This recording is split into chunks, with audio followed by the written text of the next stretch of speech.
5 atmospheres to 6.4 atmospheres, what will be the final volume if the initial volume was 0.025 liters? So 2.5 atmospheres, what is that? Which one is it? Is it your initial pressure or your final? Yeah, so that would be P1, right? That's the initial pressure. And then the next number you get to is 6.4 atmospheres. So that is P2, your final pressure. What will be the final volume? So final volume is my, and it is the unknown, okay? What is the final volume? So that way you know that that's your unknown.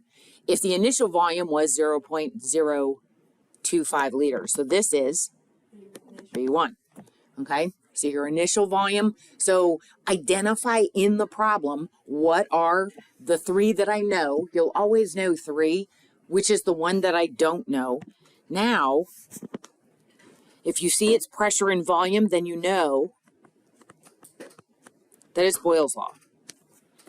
Okay, so that is that P1 times V1 is equal to P2 times V2. So that tells me how I'm going to set it up. Now I know P1 is 2.5 ATM atmospheres. V1 is 0.025 liters. P2 is 6.4 atmospheres. And V2 is the one that I don't know. So that's my question mark. So just identify them in the problem and then go ahead and list them. I just find it's a little, you tend to flip them around a little bit less if you just list them first. I know it's like an extra step. So now I got to know V2. So if P1 times V1 is equal to P2 times V2, and V2 is my unknown, what unit do I have to move? I have to move P2. And you move it by dividing both sides. If the unit you want to move is in the denominator, divide both sides by that number. So you remember that in algebra. So see how this means P2 and P2 now cancels on the right, and it's going to now move P2 over to the left. If something you need to move is in the denominator, it always ends up in the denominator on the other side. So now I have my formula. So I'm going to take P1 times V1 and divide it by P2, and that will give me my answer for V2. So now it's just a matter of plugging the numbers in. I know what the numbers represent, so now I'm just going to plug it in for the formula.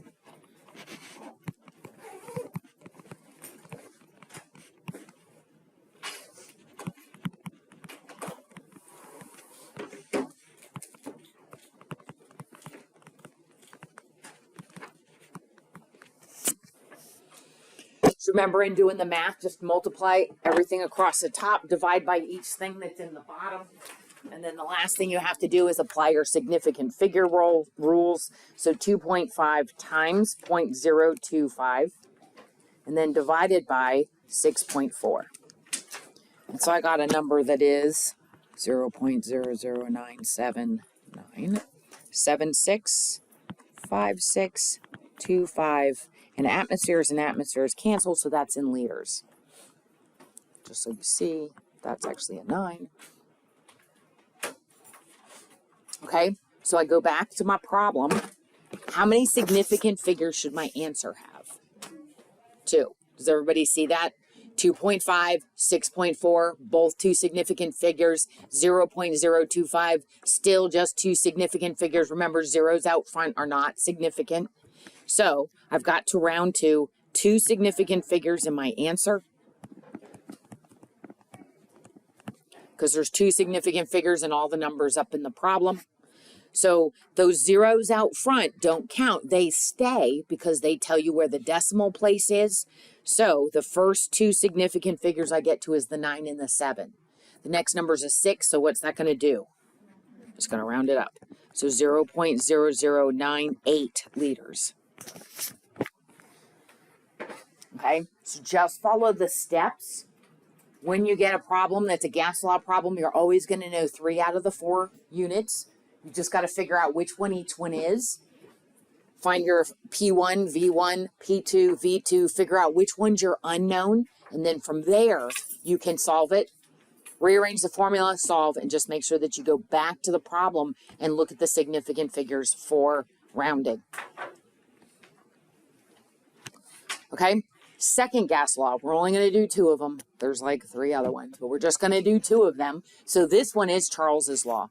So this, about the same time in the 1600s, French scientist Charles, he was studying what happens if I keep pressure the same. So I allow pressure to stay the same, but I alter volume and temperature on a gas. So if I do this, he found that if he changed the volume, that it would affect the temperature of the gas. If he changed the temperature, that would affect the volume of the gas. So remember with pressure and volume, one goes up, the other goes down. So how we said those were inversely proportional? Well, in this, volume and temperature are directly proportional. And if you kind of think about a sample of gas, if you heat it, those molecules start to move faster. So if they're allowed to take up any volume, the faster they move, the more space they want to take up. So as you increase temperature, volume would expand, like heating a balloon. If you decrease the temperature, then those molecules don't vibrate as fast and they'll get a little closer together, so the volume naturally would come down. So they have a direct proportion. So you would expect if one goes up, the other goes up. If one goes down, the other goes down. So this one's different than Boyle's law. Well, he ran into another problem with this, though. And the problem is, what happens if temperature goes below 0 degrees Celsius? So if temperature goes below 0 degrees Celsius, it becomes negative, like a negative 20 Celsius, negative 40, negative 200. And if you went with a negative scale, then this proportion didn't fit. So it worked fine with Celsius as long as Celsius numbers were positive, all above 0. But if you started to chill gases below 0 degrees Celsius, now the number doesn't follow the same ratio. So he said, we actually have to change the scale for temperature. We need to have an absolute 0 so that all of our temperature numbers are greater than 0. There's no negative. And that's really where Kelvin came into play. So the Kelvin scale has its 0 as the coldest possible temperature, because remember I told you that temperature is really like a measure of the vibrational activity of molecules. So the more molecules vibrate, the higher their temperature. Well, if we could get molecules to stop vibrating, that's as cold as they could possibly be. They can't not vibrate any more than not vibrating. So that's where they came up with this idea of absolute 0.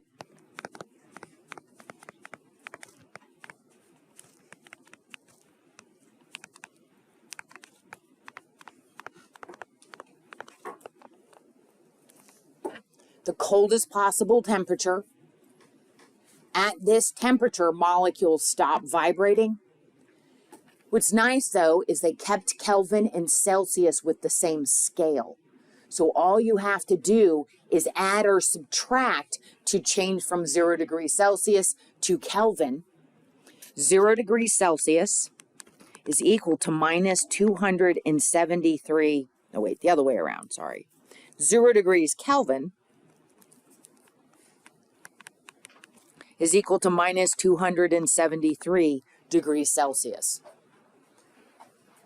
In Fahrenheit, that is minus 459. So that gives you an idea, like in Fahrenheit value, just how cold that actually is. So it's pretty simple to switch from Celsius to Kelvin. If you have Celsius and you want to go to Kelvin, you just add 273. If you're in Kelvin and you want to go to Celsius, you just subtract. So it's really just a matter of just adding or subtract that number to change, and all it's doing really is shifting the 0 point to the coldest possible temperature that it could have. But otherwise, it's really the same in terms of the steps. You'll get a problem, you'll know 3 out of the 4 numbers, identify what each unit represents, take the formula, rearrange the formula, so that then you can solve. So, example, if I have V1 over T1 equals V2 over T2. If I want to find V2, what do I have to do? If I multiply both sides by T2 times T2, do you see that that's going to cancel? So it'll get T2 out of the right side, move it over to the left. Notice that T2 was in the denominator. When it goes to the other side, it always goes in the denominator. Okay, if the unit you move is in the denominator, it'll always end up in the numerator on the opposite side. So that's how I can solve for V2. I could do the same thing for V1. I would just have to multiply both sides times T1. So here's one that's a little more challenging. What if I have V1 over T1 equals V2 over T2, and I want you to find T1. What if T1 is my unknown? Multiply T1 on the other side. Okay, so multiply both sides by T1. I think. Okay, T1, T1. So now it's over on the other side. But see, it's not by itself. Oh, okay. I got it. If I'm trying to find T1 and it's in the denominator, there's really two ways that you can solve for this.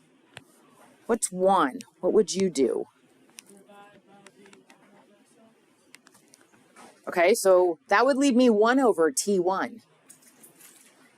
Right? So it would leave me like 1 over. T1 would still be in the denominator. If I have to find T1, I got to get T1 in the denominator all by itself. So there's two ways. You could cross multiply, if you remember that. So that would mean you would multiply like V1 times T2 on one side and V2 times T1 on the other side. Does everybody remember doing that? That's why I'm like, do you remember that part?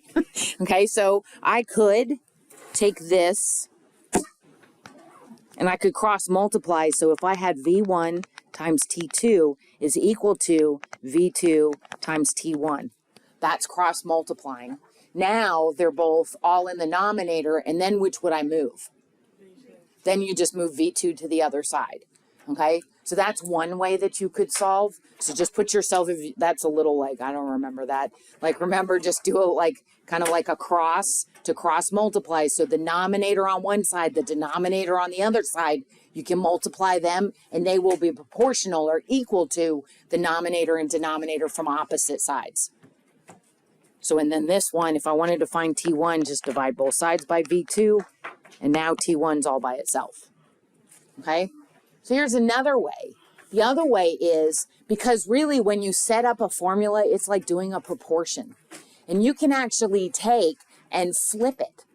Okay? So I could take and put the V's on the bottom and the T's on the top, and they'll still have an equal proportion. So the other way that you could do it is what I call like flip it. This is cross multiply. If I flip it, then I would just put T1 on top, V1 on the bottom. I would put T2 on top and V2 on the bottom. And so do you see that now that puts T1 in the denominator? And then all I'd have to do is what? Move which one? Move V1. So then all I'd have to do is multiply both sides times V1 times V1. Those would cancel. Do you see that I have the exact same answer? Is what's up there? V1 times T2 divided by V2. So either way, you can do it either way to solve. But if your number is in the denominator, if your unit that you don't know, the unknown, is in the denominator, you're going to have to do something to be able to get it in the denominator all by itself. So here's one. So here's Charles's law. So the first one, a sample of gas has a final volume of 24 liters at 105 degrees Celsius. What is the initial volume if the initial temperature was 25 degrees Celsius? So in this one, you see volume and you see temperature. So if you see volume and temperature, then you know that you're going to use Charles's law. So you know that it's going to be V1 over T1 is equal to V2 over T2. So now identify. So so a sample of gas has a final volume of 24 liters. So 24 liters is what? So that's going to be our V2, the final volume, at 105 degrees Celsius. So that is T2, right? So those are like linked together in their description. So they're both describing the final volume, final temperature. So now what was the initial volume? So initial volume is my That's the unknown. So V1 is the question mark. That's the one I don't know. But I do know the initial temperature was 25 degrees Celsius. So that is the initial temperature, or T1. So now I know V1, I don't know. T1 is 25 degrees Celsius. V2 is 24 liters. And T2 is 105 degrees Celsius. So I list the ones that I do know. Now I got to get V1 all by itself. So V1 over T1 is equal to V2 over T2. How do I get V1 all by itself? Multiply both sides by T1. So if I say times T1 times T1, those will cancel. So that's going to get T1 out of the left side, move it over to the right side. Notice again, it was in the denominator. When it moves to the other side, it's always in the denominator. So now I can just plug these in, right? So now I've got my formula. So V2, 24 liters, times T1. So it's 25 degrees Celsius. But what did I say you have to do? So put a little note. Temperature must be in Kelvin. So 25 degrees Celsius, to switch it to Kelvin, I just add 273. Same thing with T2, that 105 degrees Celsius. Oh, I thought we subtracted it. Because so your 0 degree Kelvin is minus 273 Celsius. To go from Celsius to Kelvin, I'm going to add 273. Okay. And if I was going from Kelvin back to Celsius, I would subtract. Okay. So I add 273. So 273 plus 25 is 298 degrees Kelvin. 105 degrees Celsius plus 273 is 378 Kelvin. And Kelvin doesn't use a degree symbol, it's just K. But really 0 Kelvin looks like OK, so that always kind of throws me. Which is why oftentimes I put a degree in there, just because it reminds me that that's a temperature. So 298 Kelvin is now my T1. 378 Kelvin is now my T2. So when I plug in T1, 298 K, and then I have to divide by T2, which is 378 K. Kelvin and Kelvin will cancel, going to give me an answer in liters. It's just 24 times 298 divided by 378 equals, I got 18.920639492, and that would be liters. So can I keep that? No, it's too many. Too many significant figures, but looking at the numbers in the problem, don't count the numbers in Kelvin. Go back to your numbers in the measured numbers in the problem. 24 liters has two significant figures. 105 is 3, and 25 is 2. So that means I can only have 2 in my answer. Okay, so you look at the numbers in the problem. So you just start from the left. The first 2 significant figures in my answer is the 1 and the 8. The next is a 9. So what's that going to do? It's going to round this to 19. So it'd be 19 liters. So if you don't convert it to Kelvin, you'll end up with a number that's not valid because it doesn't have that Kelvin scale to it. So here's one more. So a 52.5 liter cylinder of gas at 27.3 degrees Celsius is compressed to 22.5 liters. And this is like a couple of slides ahead. If it's not that I don't think it's the very next one if you printed your slides, but I think it's, yeah, like 4 slides further. And I chose it because it's actually asking you to find temperature. What will be the final temperature of the gas in Celsius? So what do I know? So 1, you see liters and you see temperature. So you know that you're going to use Charles's law. Okay? If you have pressure and you have volume, then you know that you're going to use Boyle's law. But if you see volume, liters, and you see temperature, you know that you're going to use Charles's law in the problem. So 52.5 liters, what is that? Which unit does that stand for? It's V1, right? That's the initial volume, a 52.5 liter cylinder of gas at 27.3 degrees Celsius. So that is T1. So I have V1 now, and I know T1 now. It's compressed to 22.5 liters. So that is V2, right? Remember, liters is going to be your volume unit. What will be the final temperature? So this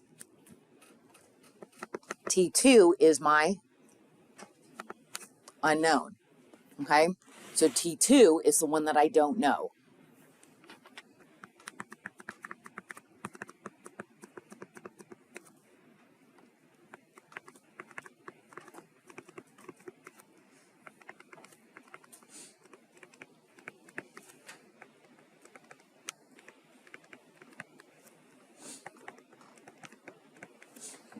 Right, so I just identify based on looking at each of the numbers that are in the problem, just listing them so that you got them straight, which ones you're going to use. Before you go any further, what's the thing you should do? Change degrees Celsius to Kelvin. So any degree Celsius, add 273. So this is 300.3 Kelvin. 27.3 plus 273 is 300.3 Kelvin. Don't do any rounding, just keep the numbers. So now I got to know T2. So you do it however you want, but I want you to solve this for T2. I'll give you a minute. Rearrange this formula to solve this for T2. You could do it either of the two ways I showed you.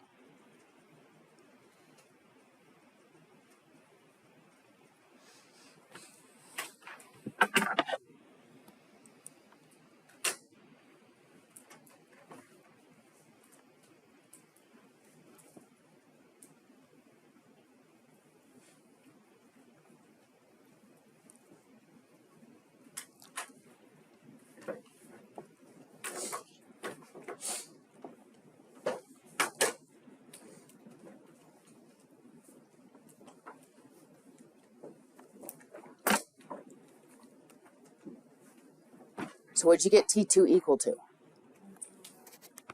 T2 equal to, no, in the solving, what did you get? Times V2 over V1. So you got T1 times V2 over V1. Anybody not get that? Okay, so you could do it either way. You could cross multiply or you could do the flip, either one that works. Either way, you should get the exact same answer. Rearrange the formula, get T2 all by itself, then just plug them in. So T1, 300.3 Kelvin, times V2, 22.5 liters, divided by V1, 52.5 liters. And then you've got to look at 300.3 times 22.5 divided by 52.5. Oh, I got 128.7, and that's Kelvin. Liters and liters cancel. Temperature is in Kelvin. Before you do any rounding, convert back to Celsius. How do I do that? So just subtract 273. That'll tell you your degrees Celsius. So now in this one, if I say minus 273, your answer is a negative 144.3 degrees Celsius. So that's my Celsius answer. So do I keep all of those? That's 4 significant figures. Do I keep them all? Looking back at the problem, 52.5 has Three significant figures, 27.3 is 3, and 22.5, 3. Okay, so they're all 3. So that means that I can keep the 1, the 4, and the 4. But the next number is a 3, so what happens to it? It rounds off. So my answer would be minus 144 degrees Celsius.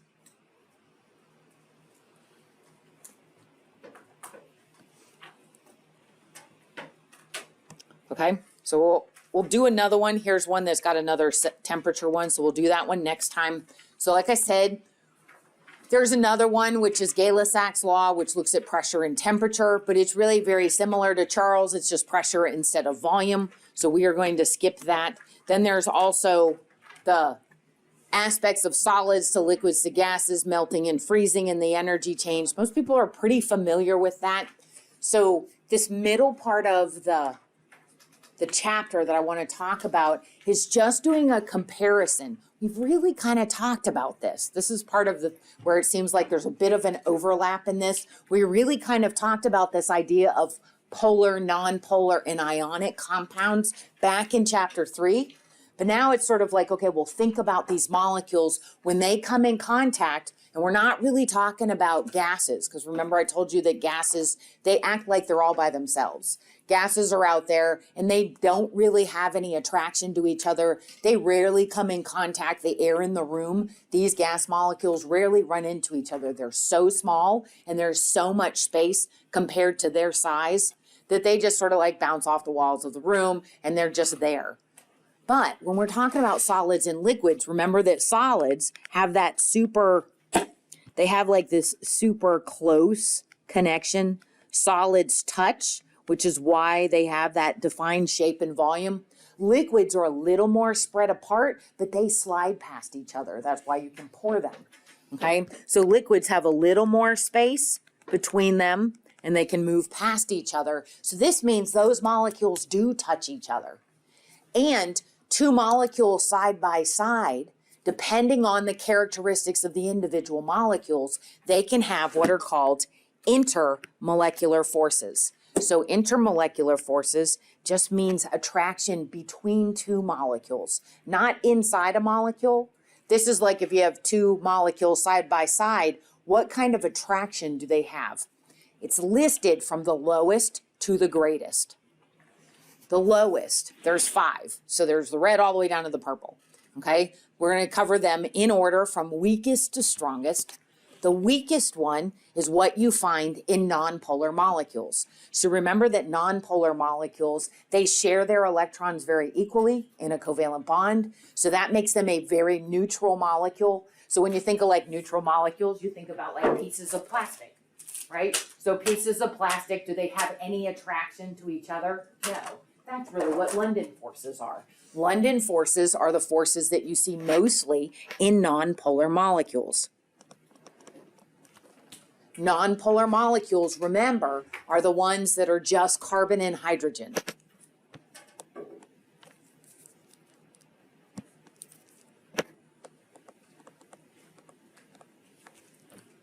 Right? So if you see things like CH4, methane, no attraction between molecules. You could even have CH3, CH2, CH2, CH2, CH3, pentane. 5 carbons just all in a row. Again, nothing but carbon and hydrogen. London forces are the primary attraction that they're going to have. And it's pretty weak. So methane, CH4, is roughly the size of water. But methane exists as a gas at room temperature. Water exists as a liquid. And it's because methane, these molecules have no attraction for each other, so it is nothing for them to be able to become gases because they're small. There's nothing like that makes them want to cling together. They're super neutral, okay? So like I said, like think of like pieces of plastic that they come up against each other, meh, there's really nothing that creates that attraction. The second one, though, is what you see when you have a polar molecule. So polar molecules now have this slight positive and negative attraction. Well, I should have put it over there. Sorry, move it. Good example, this. Okay, that's formaldehyde. So in this, remember that if there is a nitrogen, oxygen, fluorine, or chlorine in the molecule, if the molecule's small and there's only one and it's polar, then it's going to have this, what they call dipole-dipole. So think like pole, like polar. So dipole-dipole, I don't know why they don't just call it polar, but they call it a dipole-dipole interaction. You can also have this between molecules like cyanide, so HCN. So remember having just that one nitrogen on this side. The electrons get pulled closer to the nitrogen. That side becomes slightly negative, the hydrogen side slightly positive, and that creates this polar interaction. The middle one, the green one, this one is really just a fancy polar molecule. Hydrogen bonding is formed between a polar molecule that has a nitrogen with a hydrogen or an oxygen with a hydrogen. So if you see a nitrogen or an oxygen and there's a hydrogen attached to them, they are going to have a stronger attraction because of hydrogen bonding. So in this one, if we have like a water molecule is really the best example. So remember, water is kind of that bent little shape. So the water molecule creates this little bend. But this water molecule, if it comes upon any other water molecules, the oxygen of one water molecule will create an attraction for the hydrogen of another water molecule. That attraction you oftentimes see drawn as this little dash, dash, dash. So it's really showing that hydrogen is almost like shared between the two oxygens. It's not a really strong bond because, see, it's listed as a bond. It's not really a strong bond. It's maybe 10% of a covalent bond, but you can have a lot of them. Like your glass of water, I have like cups of water scattered around the room. So there are millions and millions of water molecules in that one cup, and they're all doing this. So they're all linking together in this attractive force. Much stronger than just being polar. Way stronger than those London forces. London forces are almost nothing, okay? Extremely weak. So as we go up, we're increasing. Last two. The last two involve salts because notice both of them have ion in the name. Ion dipole is what you see if you have a salt mixed into water. So think ion, think ionic. Remember ionic like sodium chloride. So that's a salt. When you mix salts into water, so if you take a teaspoon of salt, put it in water, stir it up, remember that the sodium chloride doesn't stay together. It can separate and float freely because it can interact with the polar water molecules. Ions are charged. Water has that slight charge, which then creates this ability to interact.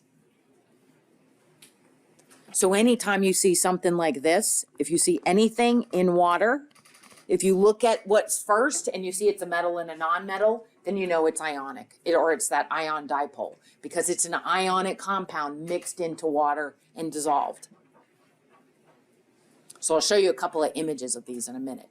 Last one, if you just have salts, so this could be like magnesium chloride, it could be aluminum oxide, it could be sodium chloride, it could be lithium bromide. If it's a metal and a non-metal, salts have extremely high melting points. If you take a crystal of salt, so just table salt, put it in, stick it into a furnace, you would have to heat that furnace to about 1800 degrees before that salt crystal is going to begin to melt.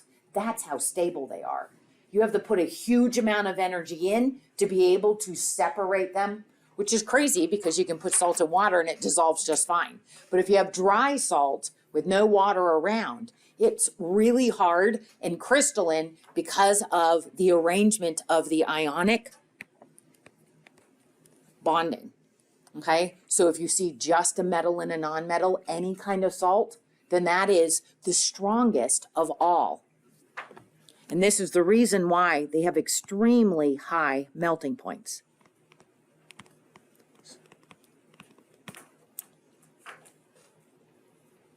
Compared to all these other molecules. So we're really just kind of doing this comparison. Okay? So in these, the London forces. So London forces, just remember London forces, they're actually in all molecules, but London forces really are only affecting a nonpolar molecule. And it's because they share their electrons so evenly. Occasionally there's an attractive force between them, but it's super, super weak. You can identify London forces just by seeing that there is all carbons and hydrogens in the molecule. Polar. When we have a polar molecule, see how they like set themselves up, like they orient themselves? So they kind of start stacking. That actually helps them to pull in together. There's this attraction for the molecule above and below, because one side, and again, it probably won't let me do it. Let's see. I'm gonna hold it right there. Okay, so can you see how the oxygen becomes slightly negative? Below becomes slightly positive. So then they have this really weak, like magnet attraction. So the carbon part, the carbon side of that molecule becomes attracted to the oxygen that's below, slight positive, negative, but this is enough to create this pull so that these molecules don't just like randomly flow about, they start lining themselves up. So they actually like sit in solution and kind of stack themselves because they're more stable. This helps draw them closer together. This is dipole-dipole, and just a polar molecule has this. So some things, like thinking back to those functional groups, aldehydes, ketones, this is an ether, esters, they all have like an oxygen, or they have, all those ones are just oxygens. They all have like oxygens kind of in the chain, double bond oxygens in there, or an oxygen within the middle of the chain. These ones are all polar, as long as they're small, and they like to do this sort of stacking method. That's the dipole-dipole. What makes hydrogen bonds a little bit stronger is that hydrogen bonds do this. So in this, nope, it's not. See if it's gonna let me. All right. So if I hold my fingers, it'll let me, it's long until I let go, then it goes back. So I just wanna blow it up really big. So 1, 2, 3, 4, 5. See those 5 water molecules? See those 5 water molecules? So those oxygens are electronegative, and they pull the electrons close to them. So remember, the oxygen becomes slightly negative, the hydrogens become slightly positive. But in this molecule, the other oxygens of other water molecules actually have a pull for nearby hydrogens. Those non-bonding electrons from the oxygen pull those hydrogens, and so it really creates this kind of link between adjacent water molecules. One water molecule can do this, can actually make 4 hydrogen bonds. So now it goes back. So if I have a water molecule like this, you can have a hydrogen bond off of each hydrogen, and I could have hydrogen bonding on hydrogens of other water molecules. So if I just think like this one, can you see how this one has 4 like little dashes connected to it? So that one water molecule can do 4 hydrogen bonds. So they say hydrogen bonds are maybe 10% as strong as a covalent bond. Remember, covalent bond is true sharing. But just in this, if one water molecule can do 4, and there's millions and billions of water molecules in that cup, there's a lot of hydrogen bonding that goes on. So hydrogen bonding actually creates this characteristic that makes water really ideal to be the universal solvent. So there's really 4 things, 4 criteria, or 4 effects, characteristics that water has because of hydrogen bonding. So what I tried to draw up there is that 1, 2, 3, 4, 5, 6 water molecules. So I sort of circled each one of them. So the blue circles help to separate each of the water molecules, but then see the little red dashes. So all the little red dashes are what are connecting one water molecule to another through a hydrogen bond. And if you count 1, 2, 3, 4, 5, 6, 7, 8, I have 8 of them listed. So there's 8 hydrogen bonds, and that's only just 6 water molecules. That doesn't count the water molecules in front or behind, because remember, this is just looking flat. But when you look at a cup of water, it's 3-dimensional. So you got hydrogen bonding this way, hydrogen bonding this way, hydrogen bonding this way. And so it really begins to add up. This is why water, even though it's extremely small, has a very high melting point and boiling point. Water likes to cling together. Water exists as a liquid at room temperature, even though it's like the same size as methane, CH4, which exists as a gas. In fact, methane became a gas at like minus 40 degrees Celsius. So water has a much more attractive force between molecules, which is why it has this really high melting and boiling point. Second, it takes a lot of energy to break hydrogen bonds. So water will absorb and release a lot of energy and not change temperature very fast. That's what they call a specific heat. Water has one of the highest specific heats for a molecule as small as it is. That means that it absorbs or releases a lot of energy without changing temperature rapidly. This is good for us because you are roughly 2/3 water. And so you generate heat. Like if you go out and you exercise, your muscles contract, that muscle contraction generates heat. That gets absorbed by the fluids of the body. But your body temperature doesn't spike. Your body temperature stays within 1 degree, either direction typically, without having major change. A good example, if you've ever had a pool, you usually open a pool like around here. They open their pool like in April. Start cleaning it, start doing the shock therapy, everything else. But if you stick your hand in the water, it's like 50 degrees in April. So you're like, nope, nobody's going in there. And we'll just say that you don't have a heater. Okay, so you just let it sit. So in April, it's 50 degrees. But by May, with the sun's heat, with the warm days, you'll start to notice that it'll be up into the 60s, up into 70. It starts to warm up. It doesn't do it overnight. It takes weeks. It takes weeks of sun, weeks of that radiating heat from the sun to change the temperature of the water. It changes very slowly. And continuing into June and July, it's still usually pretty nice in June. It's pretty nice early July. But then when you get to August, what does it feel like? It's like bath water. You like get in, you're like, it's 80 degrees. This is not very refreshing. You're like, I'm getting pruned, just hanging out in the pool. But then we come September and we start getting cooler nights, but the water stays warm. So it doesn't speed up, it doesn't increase temperature or decrease temperature very quickly. It does it really slowly over time. And that's all because of this. That's because of that specific heat. Water absorbs and releases a lot of energy because you have to break hydrogen bonds in order for water to get to the point that it would actually change temperature. Third one, cohesiveness. So the little surface tension, that's supposed to be a water bug. I know I'm very artistic. So this is the little bug. He's very happy. Okay, so I don't know if you've ever seen a little water bug on the surface of water. Like they spread their little legs out, but if you look at them real close, the surface of the water gets almost like a little dimple, but they don't fall through. So they can sit there and sort of spread their little legs out. They're actually sitting on hydrogen bonds.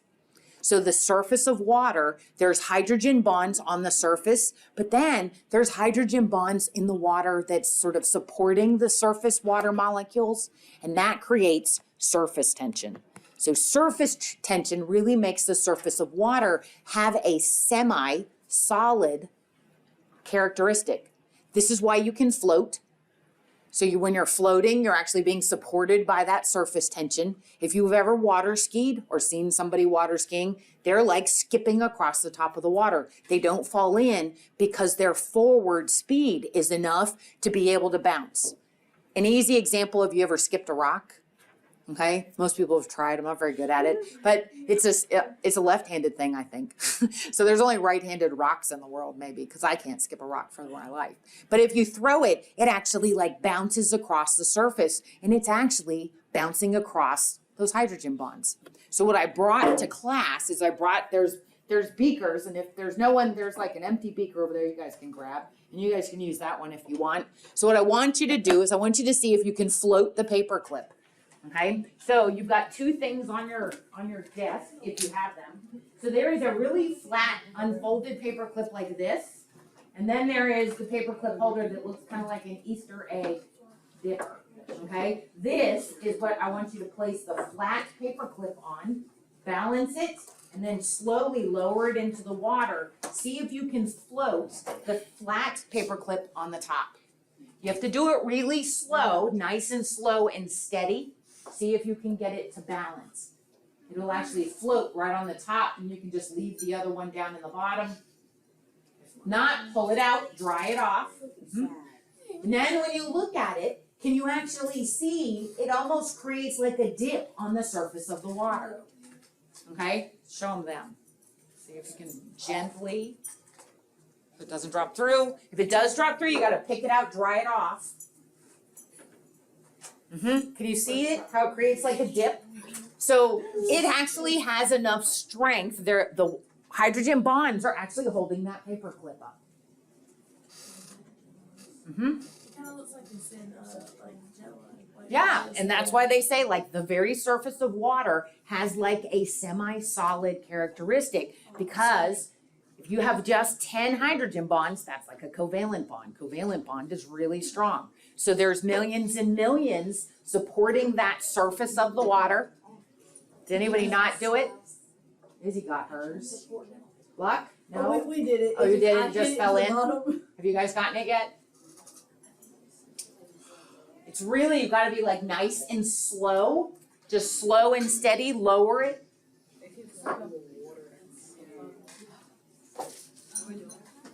No. Other way. That's how she told me to do that. Yeah, that's how I tried it. Okay, so you have to do it like this. That's what I thought. You have to but it fell off. Kept falling off.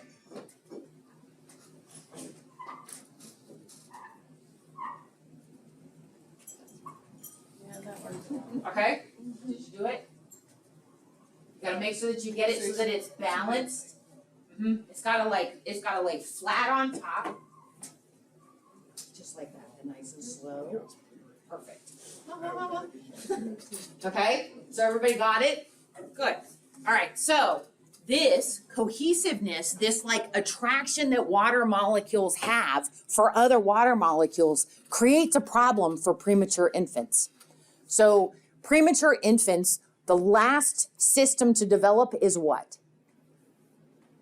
In a preemie. The last organ system to develop are their lungs. The last ones to develop are the lungs. So your lungs actually create what's like a soap. It's called surfactant. You have cells in your lungs that create this soapy kind of characteristic, and that helps to cut down on this cohesiveness of water.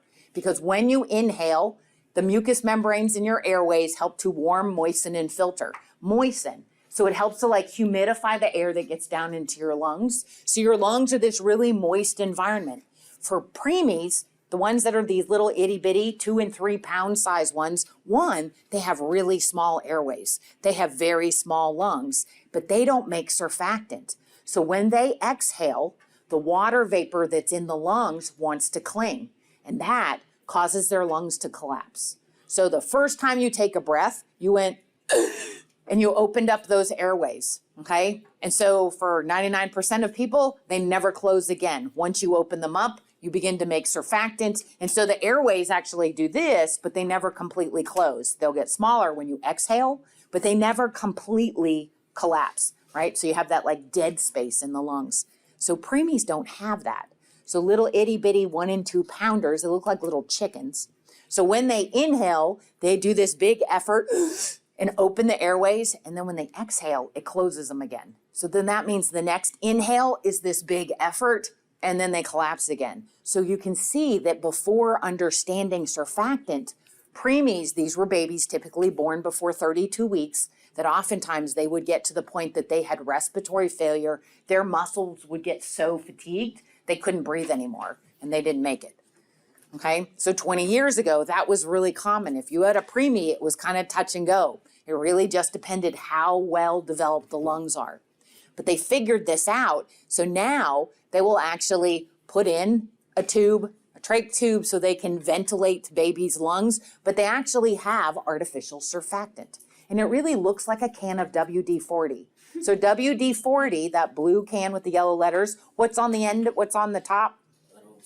A little straw. So literally it has like this little straw. So they take this and put it down into their trachea and go and spray when they do an inhale. And it helps to create this surfactant, this kind of soapy surface. It doesn't affect the gas exchange. They can still get good oxygen and carbon dioxide exchange. But what it does is it breaks up this surface tension.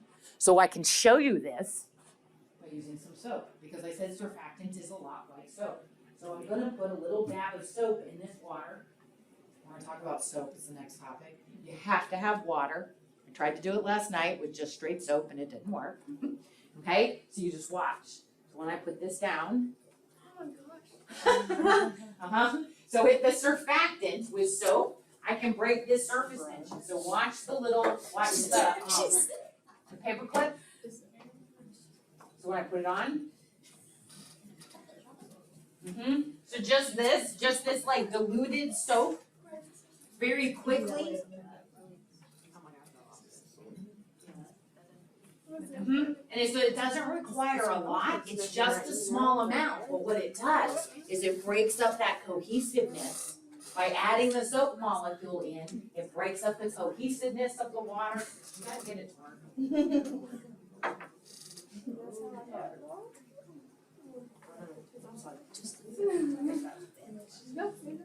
Alright, so this is the whole thing.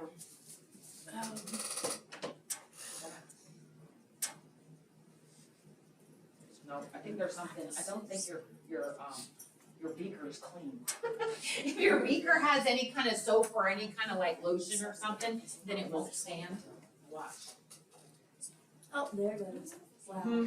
Now if you tried to do it, you couldn't do it. It won't float anymore.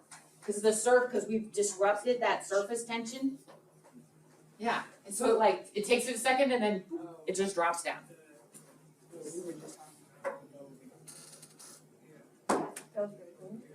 And so that now it won't. Like I'd have to go, and that's what I had to do with the beakers this morning, is all the ones we put soap in last night, I'd go wash them all. I had to wash them and dry them, and maybe I didn't wash yours good enough, but I tried to rinse them to try and make sure I got any soap off to allow for that strong surface tension. So with preemies, that surfactant can help break down that cohesiveness. Last one. So water has this high melting and boiling point. Water has a high specific heat. Water has this cohesiveness, this surface tension, which really does benefit us. Last one is water is called the universal solvent. And so when thinking about polar versus non-polar versus ionic, water can mix with things that are polar. So anything that has that dipole characteristic, anything that hydrogen bonds can mix with water. Water can also mix with all ionic compounds, salts. So you can have that ion dipole where the salt dissolves in water. And so that allows it to really dissolve the majority of things. There's only a couple of things that water can't mix with. And all those things are non-polar, the lipids. Okay, and so it's sort of like our last topic in this chapter is like, well, what goes on and why do lipids, how do you get them to mix, or why don't they? So there's the picture of showing like the ion dipole. There's a salt molecule in the middle, so this is a sodium. This is sodium, Na+, and this is the chloride. So if you looked, you notice that like the sodium's attracted to the oxygen of the water on the left.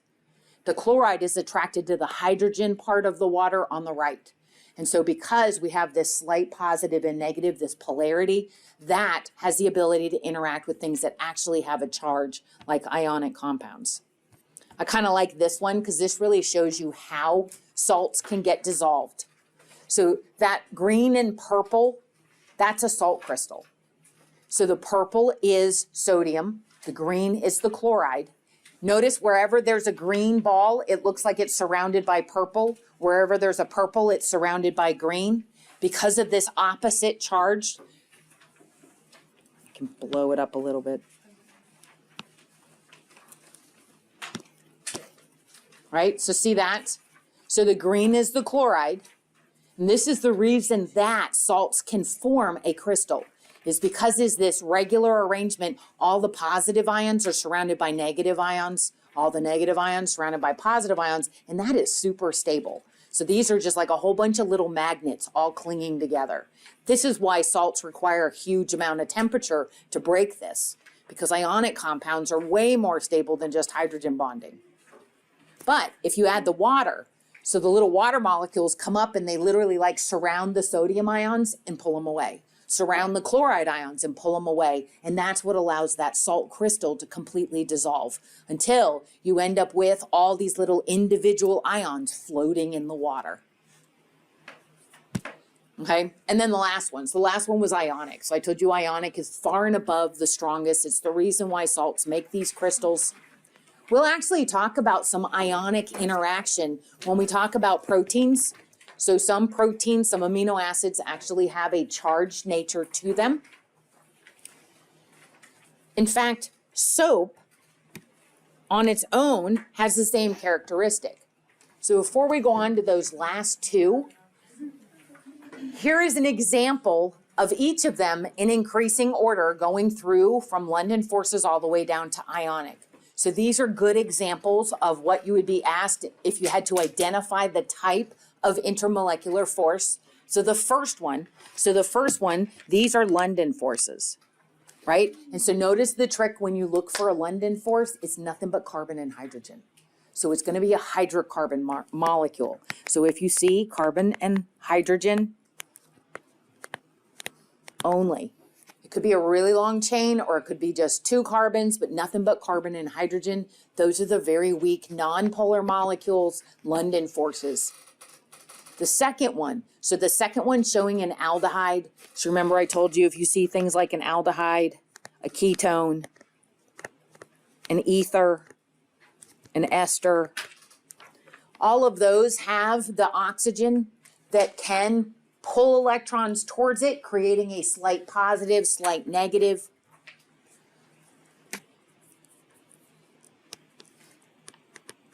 So that's aldehyde, ketones, ethers, esters, just some of the functional groups that do this. These are polar, and they call them dipole-dipole. Whoa. But the one that's underneath, the big difference is the oxygen has a hydrogen attached.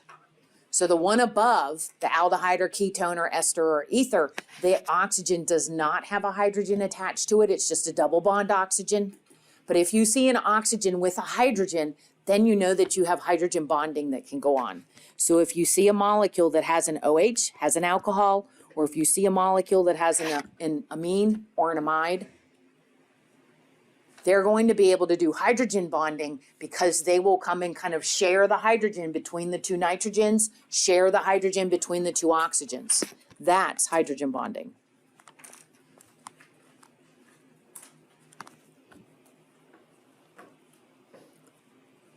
To identify ion dipole, just look for a salt in water. Will salt always have like the chloride at the end? No, it could be bromide. It's any, remember it's metal and non-metal.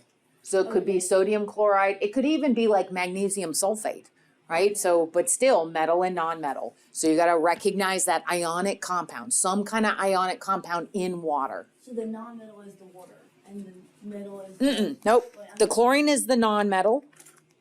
Potassium's the those metal. two together. Right. Okay. Those two in water. And then the last one. So the last one, if you just have an ionic compound listed, then that is the strongest. Just some kind of salt. If you just have a metal and a non-metal listed, then you know it's ionic.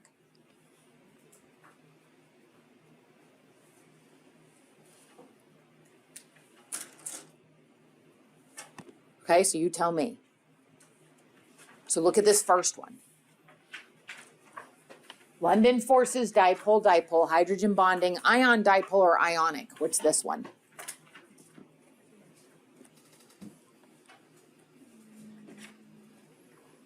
Is that dipole? It is. And what did you like see that was different? It had chlorine. Because it has that chlorine. Because remember, nitrogen, oxygen, fluorine, and chlorine, those four. If you see one of those, you always look for N, O, F, and Cl. If there's an N or an O, look to see if it has an H, because that's hydrogen bonding. But if there's no H on the N or the O, then you know it's dipole, dipole. What about the next one? Blended. See that there's nothing but carbon and hydrogen. About the next one. It is ionic. Metal and a non-metal. Aluminum, remember, is a metal. It's to the left of the zigzag line. Oxygen, a non-metal. So that's an ionic compound. CH3OH. Hydrogen bonding, because you see the OH. If you see an OH or an NH, that's the hydrogen bonding. And then the last one. This one's ion dipole.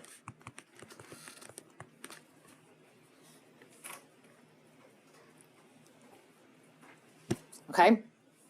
So this one we'll do next time as well. So we'll do one more gas law next time. We'll do these. So you can go through and look at these. There's 6 of them that are there. Just asking what is the strongest intermolecular force if you have a collection of each of these molecules. Okay? So again, there's a few. The big thing, the big rule that actually introduces 2 terms that you probably heard before, but I just want to make sure that you've heard before, is when thinking about solubility, whether things dissolve together or not. The rule is like dissolves like, okay? So that means polar things dissolve polar things mix with polar. If I have 2 polar liquids, they'll mix. If I have a polar solid and a polar liquid, they'll dissolve. Polar and polar can mix. Non-polar and non-polar can mix. So if I have like gasoline and oil, I can mix them together. They're both non-polar, they'll mix. So you can melt butter on the stove and add olive oil, stir it up, it mixes because they're both non-polar.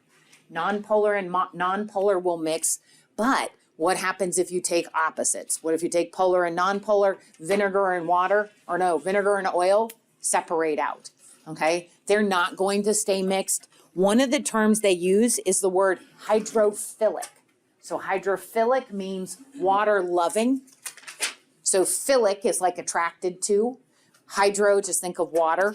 So these are going to be things that are polar, right? So polar molecules, they'll mix with water because water is polar. Polar molecules and things that are ionic, so salts. If you take sodium chloride, put it in water, it mixes. So things that are hydrophilic will mix together. Things that are hydrophobic, if you have a phobia, you have a fear, right? So some people have the arachnophobia, they're scared of spiders, okay? I don't really mind, I just don't like them jumping at me. Hydrophobic though, phobia, think fear, hydro's water. So water fearing, these are molecules that do not mix with water, so these are the nonpolars. And so just remember that's kind of the rule. Like dissolves like. Polar and polar mix. Polar solids dissolve in polar liquids.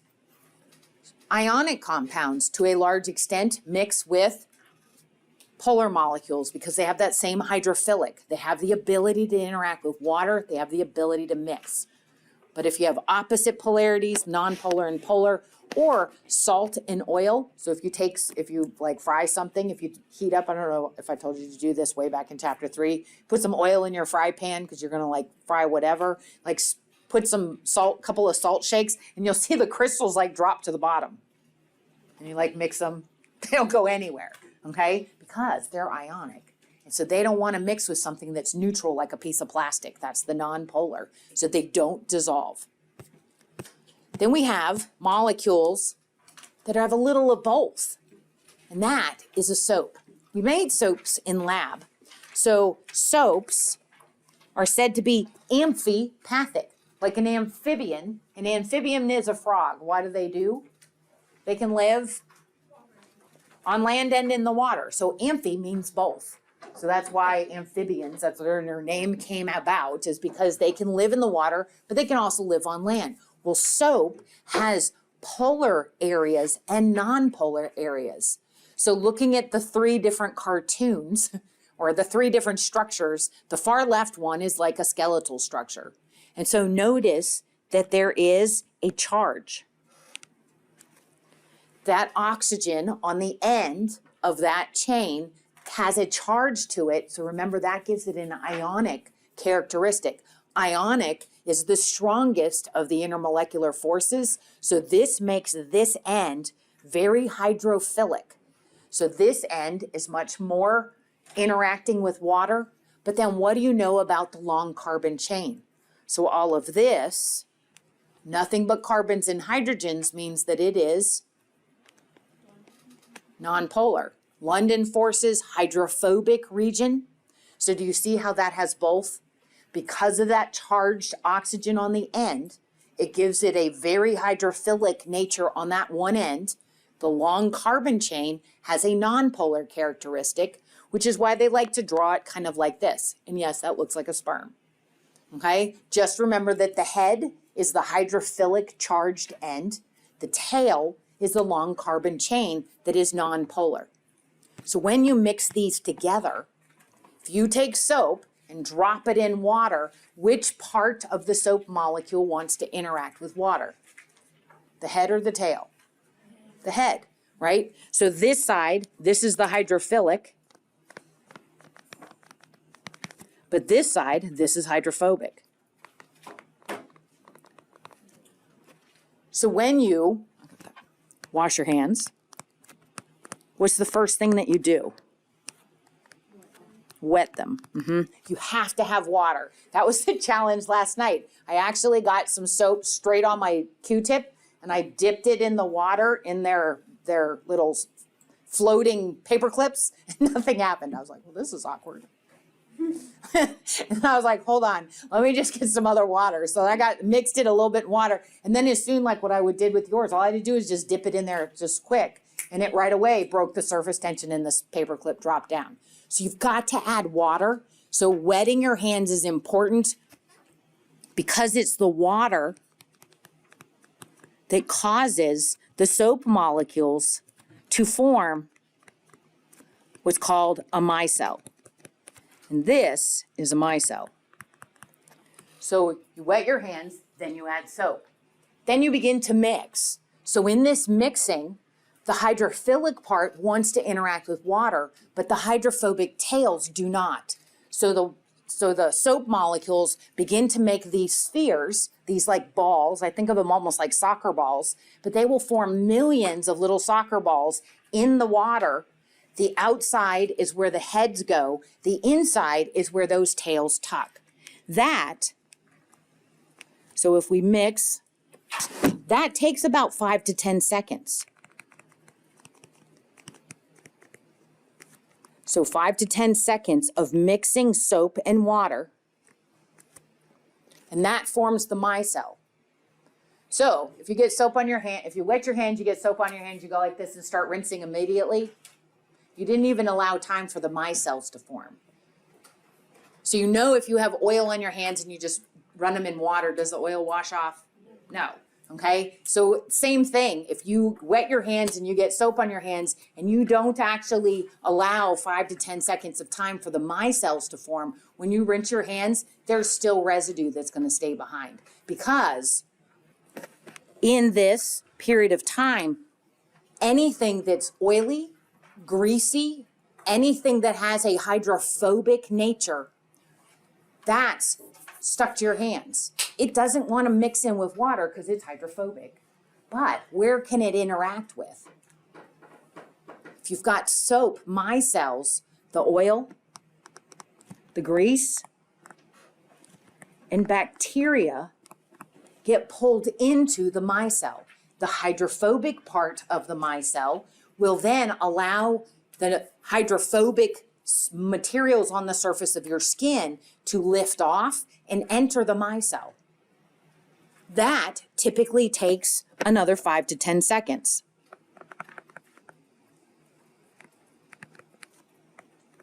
To pull these hydrophobic molecules off the skin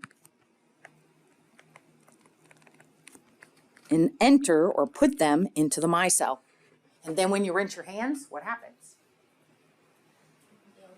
It all rinses away because now everything's in the soap molecules, in the micelles, and that ends up being water soluble, so it just washes off.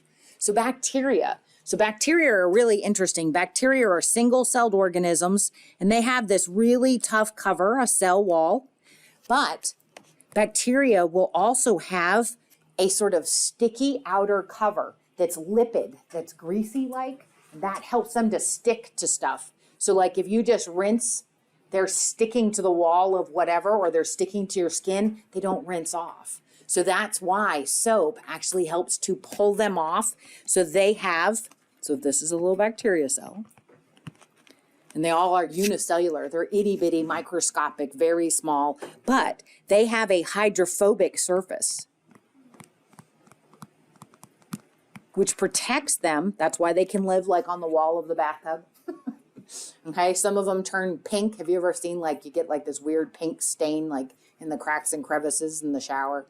That's bacteria. That's little serratia that likes to live there, and it like makes a little pink color. So you're like, go bleach the heck out of everything every few weeks, try to keep it all from happening. Just comes back.